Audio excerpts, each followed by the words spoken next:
I'm Suzanne Sibylla. I'm the owner of Sibylla and Associates, which is the premier leadership and employee development company.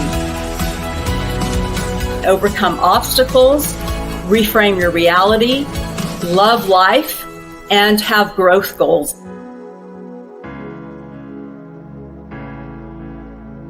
Change and shift your energy. Pivot.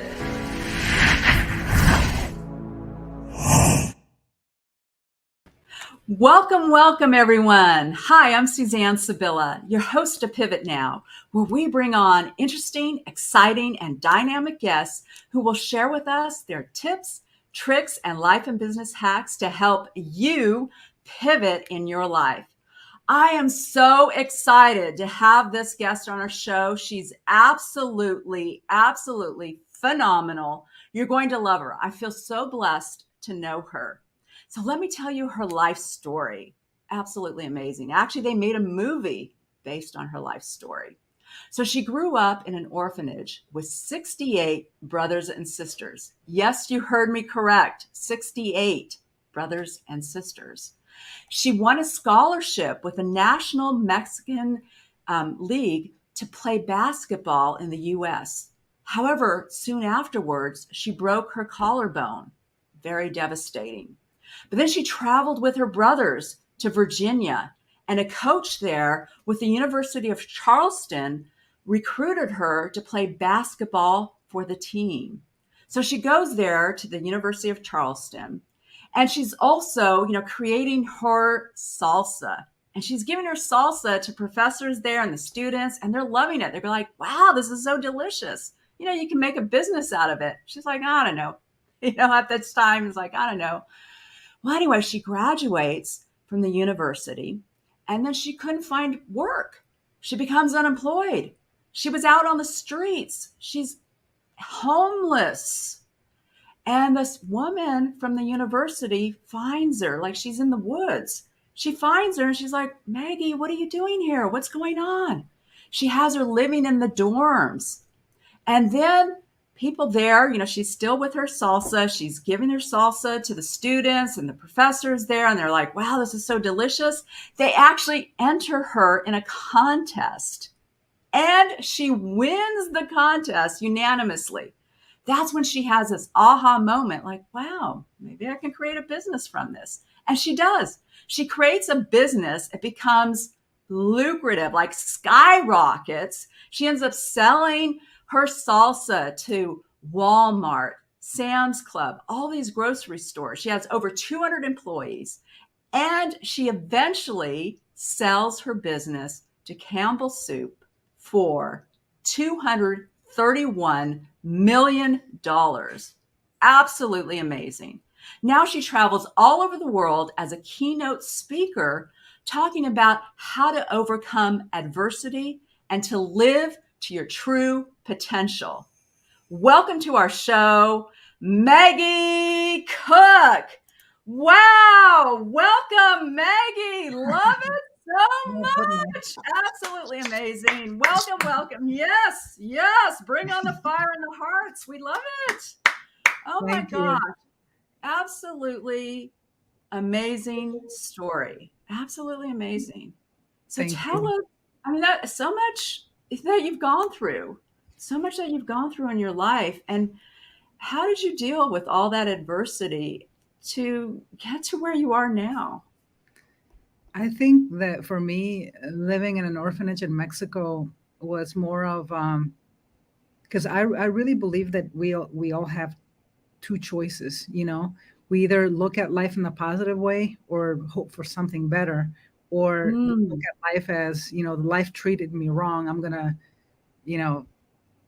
be vengeful about it, or I'm going to go a different path. And I think for me, it was more of the hope of something better, because one of the things that you couldn't escape was suffering in many different ways and different levels. Mm-hmm. So I was always dreaming and visualizing myself a place where I wasn't suffering. And in my mind, I was creating that, even though I didn't know I was creating it. And because your mind is such a powerful thing, the way that I saw myself then in an orphanage was as a super successful woman with long hair, except for I have short hair, behind a mahogany desk with my full suit and everything. And I hadn't seen really anything outside of the barbed wire fence. So it was more of a choice of holding that image in mind and just believing that someday, I'm going to do something big for myself, but I'm also going to show others that live here with me. Like at that time, I was thinking only the people that I live with. I wasn't thinking the world, which is something that I'm doing now with also impact and help to the people that are still there and the programs and the foundations that we have, which is, I think, very beautiful. It's something very close to my heart. That's amazing. I mean, to have that vision at such a young age, I mean, it's absolutely incredible. So, how did you even have that vision? Did you just had a vision of like you were going to get out of the orphanage? And yes, I think we all have the capability to connect with something bigger than ourselves, something we can't see or understand, but we feel. And a lot of us ignore that feeling when we're growing up. But I just had the sense of knowing when I made that decision when I was 8 years old, when I saw something tremendously crazy that impacted my life. And I remember looking up to the skies and telling myself, I'm going to be and do something bigger than myself. And I didn't know what purpose I had. I didn't know anything other than I lived in this orphanage. But the really interesting to kind of go back and talk about what you're saying here is that I began doing things that I later read in books here in America. And this is why I say that we're all connected in some way to something bigger than ourselves, because a cave that I built, because I used to live in the cave because it was my secret hiding place to kind of get away from the orphanage troubles and everything. And I remember closing my eyes and seeing myself as a super successful person. And that to me, now I understand it as meditation. That I understand it's a sacred space to just be with yourself, with your spirit, and future cast yourself into a place that you want to be eventually, even though it took long 17 years of my life to get out of there. Wow, that's incredible. So you were in a cave and you would meditate on that? You would visualize that? Yes, actually, there's a photo of it. I have a video. If you go to gomagie.com, Go Maggie with one G, that video will show my cave. And it was about 5 meters in. And I went in there to sleep, to eat, to kind of be it was my secret hiding place to stay away from everybody. And nobody ever found that cave until someday I let people know, my brothers, and everybody went in, and it was like a done thing, but it was my place, my sanctuary to kind of reflect for many, many years. And when I didn't have that, I had the woods. I would go up into the mountains because we lived in the mountains. We didn't live in the city. So my life, even coming to America, it was a challenge because I didn't know any English. And the reason why I speak so much better than my siblings is because I went to a university where there was nobody that spoke Spanish. So I had to learn English.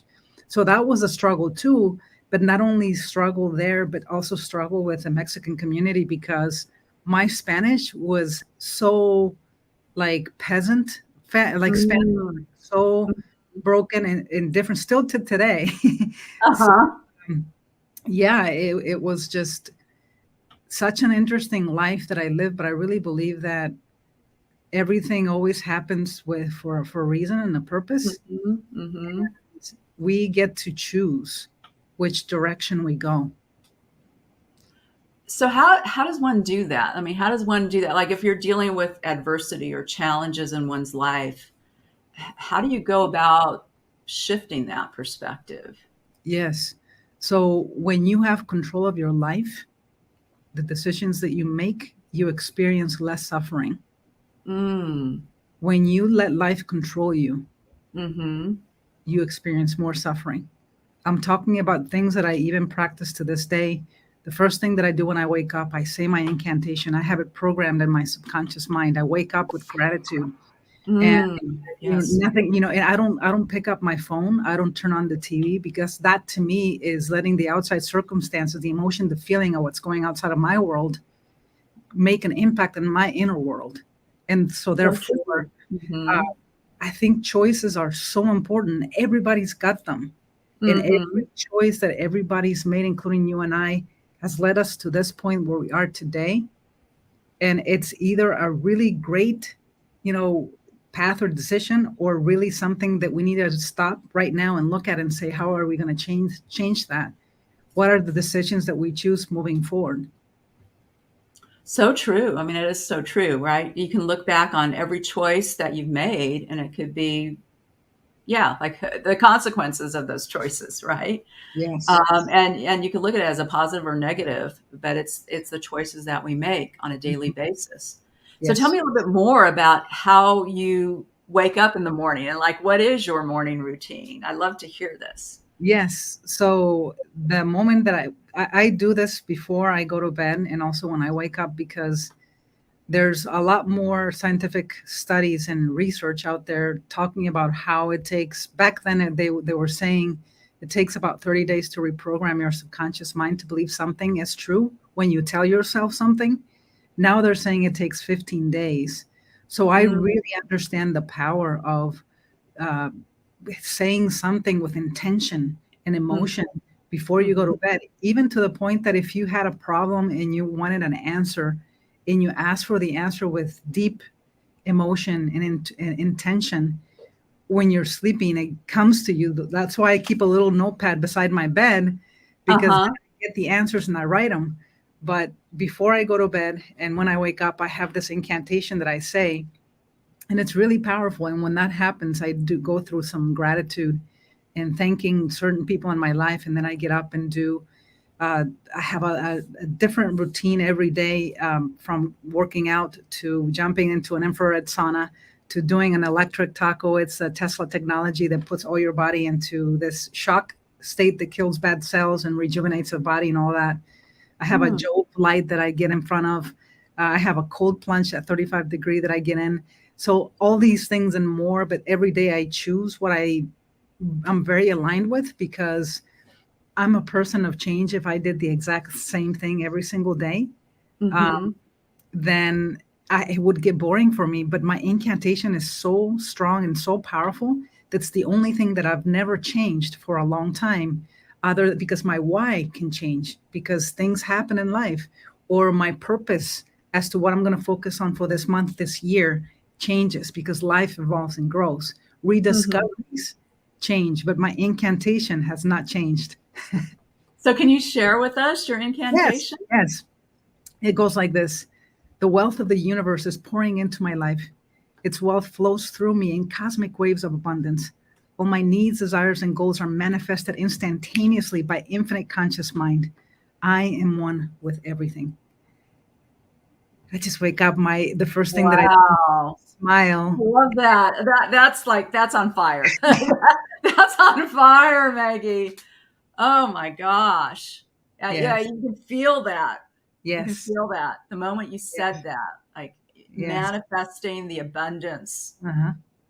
And I go, Wow. and then after that, I go through thank you to all these people that are near and dear and near to my life, and even people that have passed on. Just saying thank you for, watching over me or for being here for me when you were here. And it's so powerful because what gratitude does is that it opens up your heart space to be grateful for, receiving more things to be grateful for. So That's why true. it's so important to have. So true. So true. I mean, I say that to my clients all the time because I have that as a part of my morning routine is to Yes, write down, I have a journal that I write down what I'm grateful for. And it's the yes, small things. A lot of times it's the small things, right? I yes. mean, it's having a place to live in, Yes. running water, Uh-huh. health, health Uh-huh. as well, right? Uh-huh. What I'm thankful for in terms of friends, Yes. business associates. I mean, Yes. the show, Uh-huh. my throat's getting dry, so I got to get some Mhm. water. Yes. Water in a cup, Yes. Even right? the smallest I mean, thing. the smallest things, Yes, yeah. absolutely. And it's amazing. The moment you open yourself up to the gratitude, Hmm. you open that up to the universe and it comes back to you in Yes. tenfold, right? Yes. Absolutely. And it's transformative. It's so transformative. Yes, 'Cause I find too that it's like mhm. people can go towards the negative, right? You have a choice. You can go through towards the negative and look at things like the half, the glass half empty type of thing or Mhm. half full. And you could look towards all the things that are like not right. And then Yes. that's all you see are the things that are not right in the world or not right in Mhm. your life. However, Yes. if you shift that focus and focus on the things that are right in your world, Yes.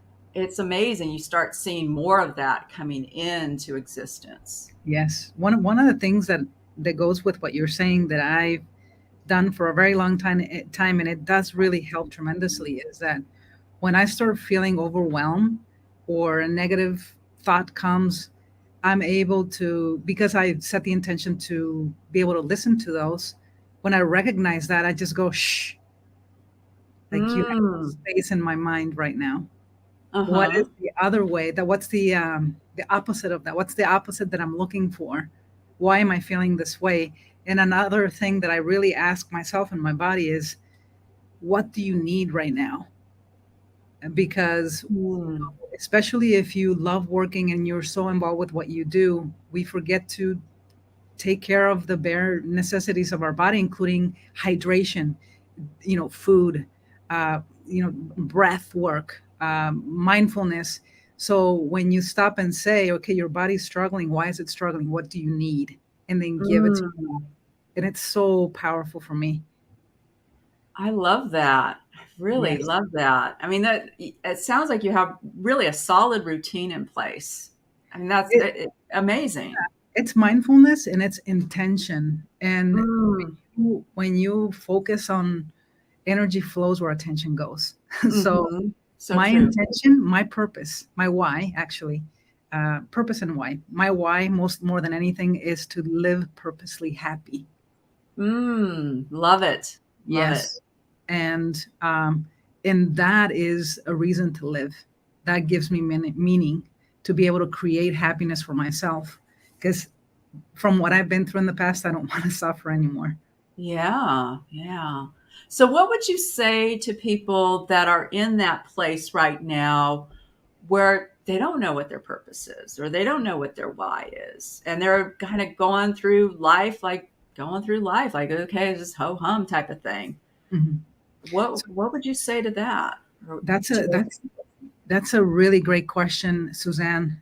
I believe that every one of you guys listening here today, that the reason that you were born is because there's a purpose, and that purpose Mm, and that purpose you need to take the time, if you're willing, to discover it.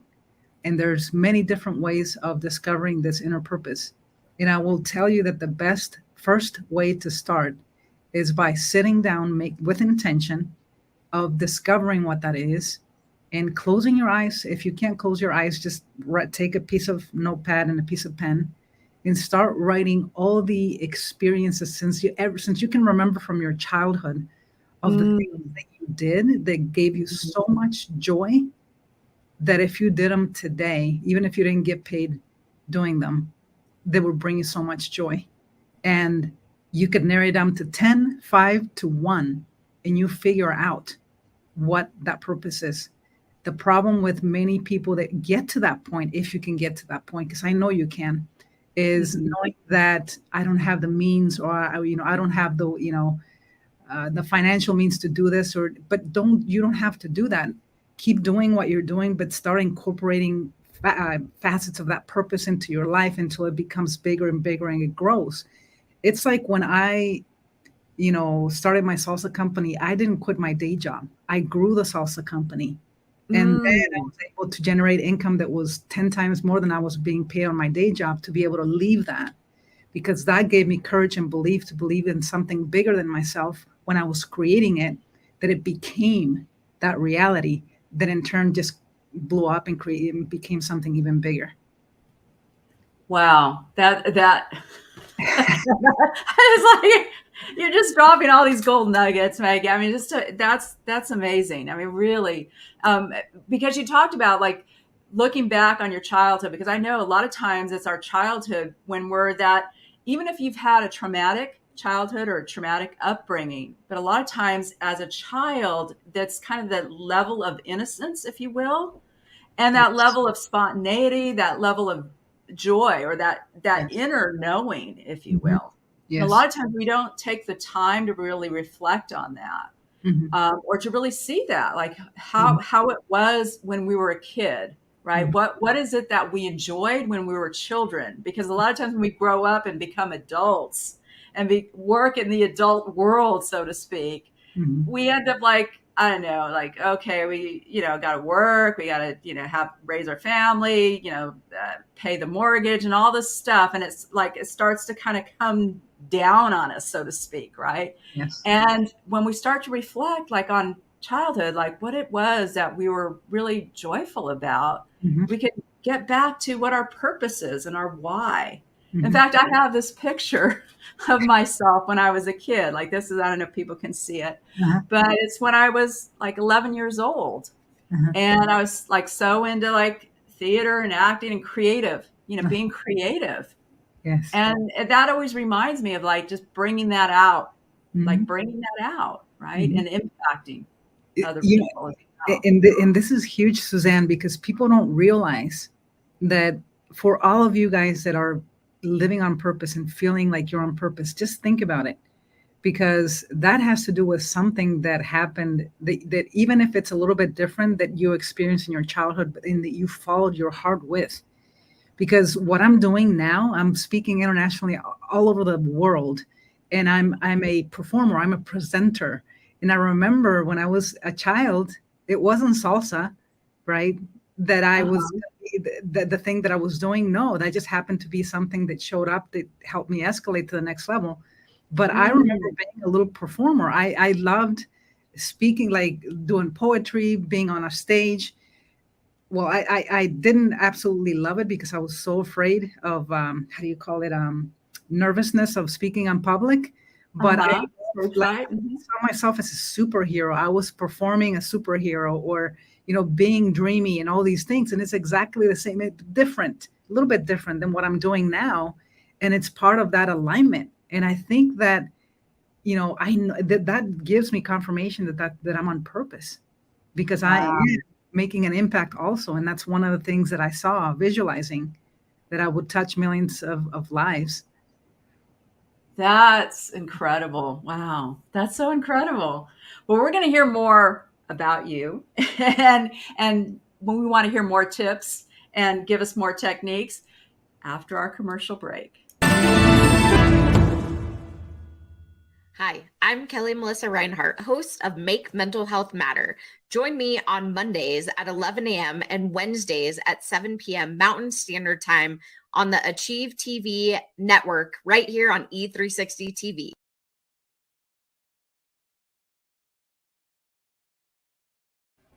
So watch Mental Health Mondays with Melissa. Fabulous show.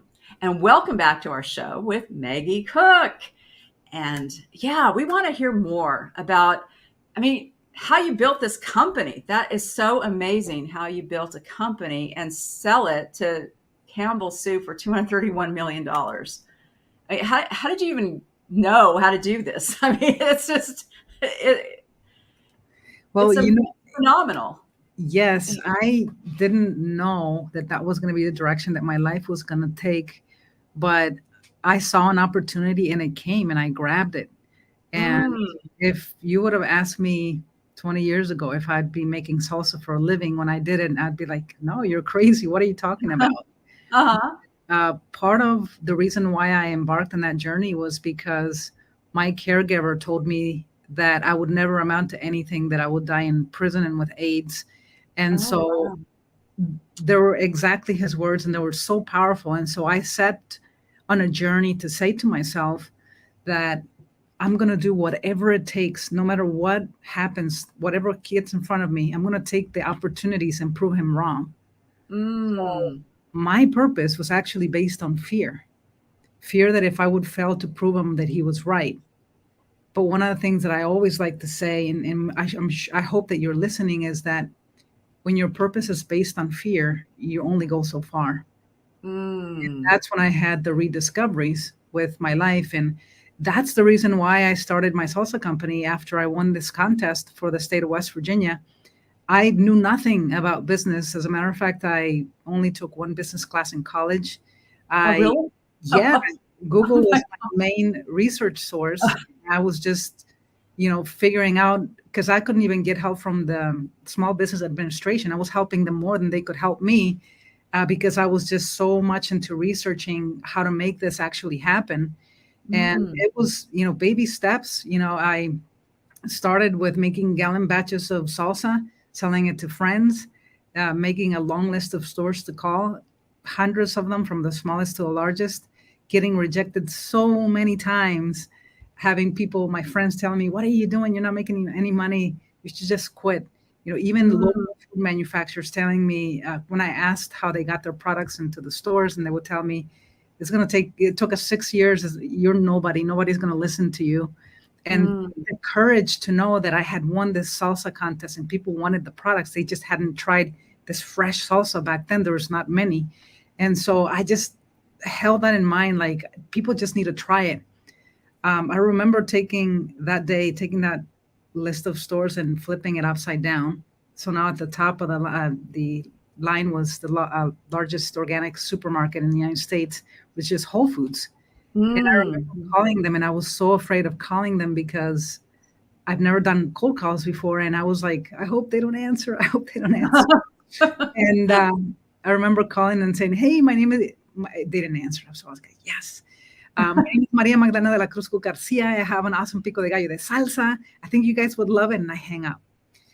And I got a call from the main guy that controls the entire Mid-Atlantic for Whole Foods the next day. He says, wow. Is this Maggie? I said, yeah. He says, this is Eric with Whole Foods. We want to know more from you. Can you come? And I'm like, oh my gosh. And literally he called like at 6 p.m. that I think it was a Monday night. I was parked in the city center. And I remember going to the kitchen and making salsa. And I told him I'd be there. So I had to drive from West Virginia to Maryland. It took me about 7 hours on my little beater car. Okay. But I arrived with my heels, my dress, my salsa boxes on top. And I remember coming into this district. I don't know if you've ever seen a Mid-Atlantic distribution center for Whole Foods. That is huge. I remember driving in there and thinking, oh my gosh, what did I get myself into? I remember going into this big room where the buyers were, and they opened the doors, and there was this huge U table, and all these guys were sitting around. I'm gulping, like, and I remember putting the boxes down, and Eric opens the box, and they start trying the salsa, and at some point he gets up and he says, oh my gosh, we want your products. When can we have them? And I said, well, how much do you need? And he said, well, at that time I was making about 250 pounds of salsa a week for my friends. Wow. And his first order was 10,000 pounds of salsa, 60,000 kilos. And I was like, oh my God. Oh my God. Long story short. I mean, how did you? I had to figure out how to grow so quickly. Yeah. And, that year we went from making $12,000 a year to $1.9 million a year just with Whole Foods. Oh my gosh. And then all the supermarkets that had said no started to call because they saw where we were. And from the rest of the life, which was about 11 years of building the salsa company, I did not spend one single dime or cent on marketing because it was all organically growing, word of mouth, and other supermarkets having us in. So it was quite an amazing journey. That is amazing. Wow. I'm like speechless. I mean, that's just absolutely amazing. I mean, so how did you even go about doing that? Like they were saying, oh, we need 10,000 pounds. And yes. Yeah, I mean, what did you do? Well, the first week I did the whole order, 10,000 pounds with one of my team members. And it was a friend that I had, and it was my first employee. And it took us an entire week to cut 60,000 tomatoes. And I was like, I can't do this. I have to hire people. So I went to the state. Yes. Literally our arms were sore. Yeah, I can imagine. Yeah. And I went to the Small Business Administration first, and I asked them for help. I need 20 people because I made all the calculations, and they said, go talk to the state. They know, like, they can help you. So I called the state, and they're like, no problem. We'll have 20 people for you tomorrow. And I was like, this is awesome. I've never hired people, and I was like, the state's awesome. They're giving me 20 people to start. I remember renting this room and putting all the people in there, and they were mostly guys. And I said, hey guys, my name is Magie Cook. I have an awesome pico de gallo de salsa. Look, Whole Foods One said, do you guys know who Whole Foods is? And they're like, no. I'm like, but it's the largest organic retailer. And I said to them, I said, and I believe that we're going to become the largest fresh salsa company in the US, maybe the world. And you guys are going to help me take it there. And they were all just like raving, like, So we're excited to get started. So we go to the production area and we start working. And that's how I started. The thing that really shocked me the most about not knowing how to hire people or how to even get people and getting this batch of people is that every day at lunchtime, I would buy them food and we would discuss how to improve the production process because it's ever growing once you're growing a company like that. Every day changes. Uh-huh. And one of those days, our conference room was outside in the rocks and the dirt. That's because I was renting a little kitchen space. And when we finished my message for the lunch, everybody went into work, and this guy stays behind. He's sitting on a rock, and his name is an African-American guy. And I said, hey, what's going on? Are you okay? He says, yes, Maggie. He says, he looks up to me and says, I just wanted to let you know, thank you so much for hiring me. Nobody else hired me. I just came out of prison and I did this, and that. And I was going, oh my gosh, I don't want to hear anything. I said, listen, you're so awesome. Let's just go back to work. So he went back to work and I started shaking. And so I called the state and I said, hey, you gave me somebody from prison. And they're like, oh yeah, they're all from prison. But they were the best people I ever had working for me because here's why. It's all about the why.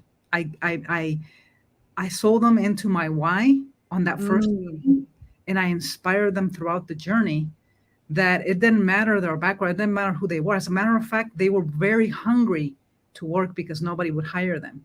This is why I really believe that understanding and knowing your purpose, your passion, your why is so important in the success of everything that you do while you're in this time and space. And I love how you engaged them, right? You inspired them because of the why, right? Because of your why.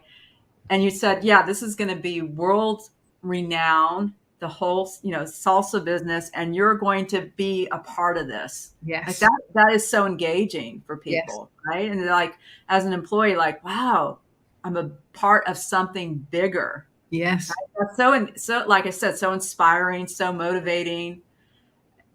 Absolutely amazing.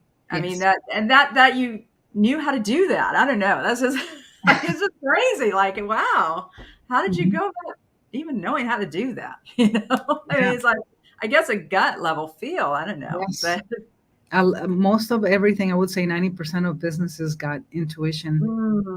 And if you listen to that, the right people, places, and circumstances, even if they're wrong, you'll be able to distinguish them and take action towards the things that are aligned with you. Because ultimately being aligned with who you are, your authenticity, number one, being aligned with your purpose and passion, and then all the people, places, and circumstances that are energetically similarly aligned to that purpose will show up to either support you or ride the journey with you, which are become the people, the clients, the people that you serve, and even family, but it all resonates and it all makes difference, and it's all vibration. It's all so powerful.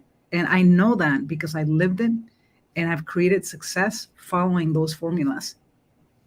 wow, that's so true, though. It is so true. Like once you know what your why is and what your purpose is, it's like the how starts to take care of itself. Yes. And you'll start to see the resources actually coming to you once you're very clear and you have that clarity of what your why is and what your purpose is. Yes, because you don't have anything resisting you.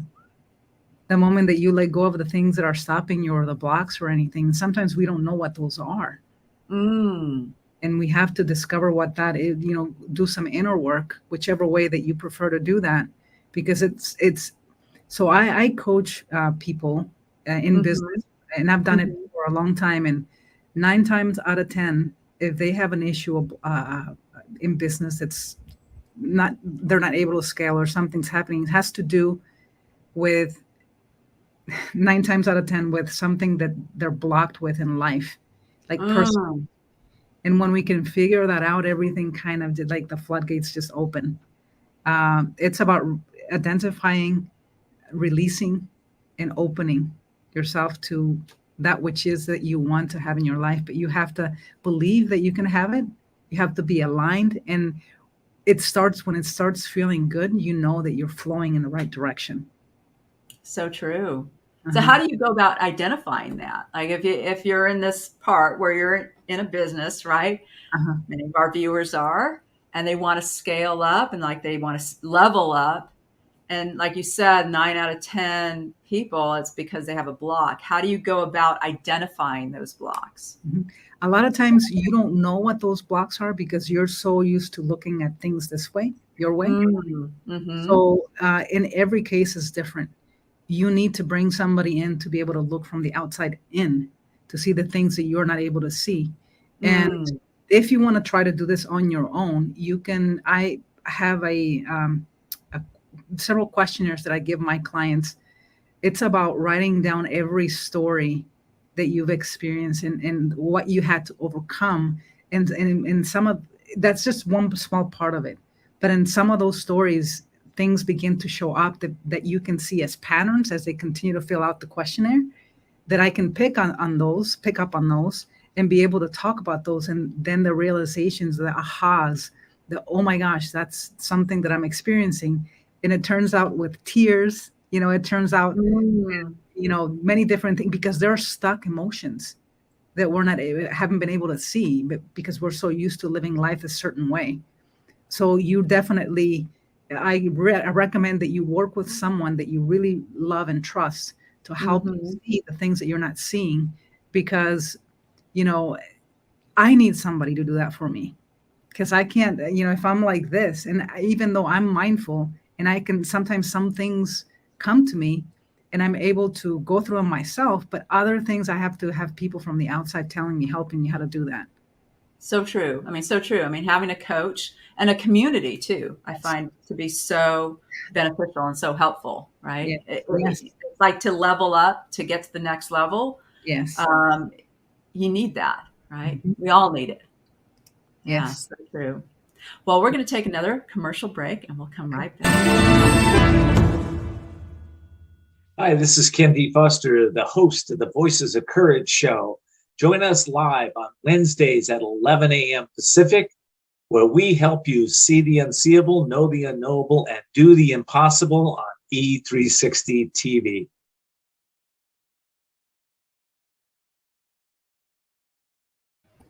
So welcome back, everyone, and watch Ken's show on the Voices of Courage. We're back with Maggie Cook here, and she's talking to us all about overcoming adversity to finding your true potential. And I love what you're talking about. Really looking inward before you can go outward, right? Yes. Yeah. So this part of the show, we call it 3, 2, 1, go. So give us 3 tips, 2 techniques, and 1 action item to move us or pivot our life forward. Wow, that's a lot. 1 action. So start with the 3. Yeah. So what do you call those again? 3 tips. 3 tips. Okay. 2 techniques and 1 action item. To 3 pivot tips. us forward. Yeah. Number 1 is write, journal. I have this powerful thing. I created this journal called the Universe Journal. Can you see it? Yeah, cool. Love it. It says your purpose is you, Universe Journal. And I love it because this is where I put all my asks. So I ask the universe, I ask God. And by the way, the universe, uni means one, verse means word, one word. What is one word? The Bible calls God. So the universe, this is your ask. And every day I have my group of people in me that we work together. on the ask, but also gratitude of the things that we want to manifest and experience. I think that's really, really powerful. The other one we mentioned earlier is just to remember that when you wake up, you have a choice. And what you choose, create something for yourself. What you choose is going to determine the rest of your day. And if you continue to do that, it's going to determine the rest of your life. So true. Yes. And then the other one, just, staying more mindful, being more mindful about how you feel and asking yourself those questions. What do you need? If your body's struggling, if your mind, if your soul, if your spirit is struggling, what do you need? Maybe today I need coaching from someone that helps me overcome something that I can't on my own. Listen, listen, just make it a point and an intention to just set some time to listen, and you get answers. 2 techniques that I use are breathing, breath work. I breathe every 30 minutes. I have a timer. So every 30 minutes, so maybe the timer is another one, I'm not sure. I set a timer, and when the timer goes off, you can meditate, you can do whatever you want. You can just center, and if you want to talk about intention, I have a little sign right here on my computer that says what my intention is for the day. You can be intentional with that. What I do is I do breath work, because there's a lot of scientific studies and research about how breath work, depending on how you do it and what you choose, can normalize everything in your body, including your hormones and all kinds of stuff, vital systems in the body. So I do breath work where I breathe in, takes 5 seconds to breathe in, and I hold it high for 5 seconds. Then I let go for 5 seconds, and I do it several times. Sometimes it takes 30 seconds, sometimes a minute. And when I'm done with that, I feel like I'm ready to go. That's eliminated all the pain on my shoulder. I used to carry stress on my shoulders when I was overworking. All that energy is completely shifted because of that. And that goes with something that I've seen online called the Pomodoro technique. If you look it up on YouTube, it'll take you. That's 25 minutes with other things, but I just simplify it because I just want to remember to stay mindful. And I love it. And then what was the last thing? Yeah, so those are the 2 techniques, and I love that with breath work, by the way. That is so important, because a lot of times we hold our breath like up here, right, or in our throat, and instead of it coming down here from our diaphragmatic breathing, if you will, because it's very centering and it's very calming. I love that with breath work. I do that a lot too. So love that technique. Absolutely. And the Pomodoro is also a very good technique to stay focused as well. So you can look that up as well. So what is the one action item we can take to pivot our life forward? I think that you should look at a rediscovery. And I set my rediscovery review every 3 and 6 months. Sometimes if I still have the same why, passionate about it, because life changes. Things in your life change. You might have had something change in business, of death in the family that changes everything. So be mindful about discoveries and rediscoveries, because when you are able to pivot, you're able to move with the flow that you're supposed to be in, the direction you're supposed to be going, and not getting stuck in the ways that can keep you either in poor mentality or in sick health or different things. You have to be willing to pivot and to do a rediscovery of your purpose, your passion, your why. And if you do that, you'll feel more fulfilled, more alive, more on purpose, because you're doing it with intention. Wow. Oh my gosh. Again, gold. I love it, Maggie. That's just, wow, speaks to my soul. I love what you just said. Thank you. Purpose, passion, and your why. Wow. And re-examining your life, because it shifts, it pivots, and you got to pivot with it, right? Yes.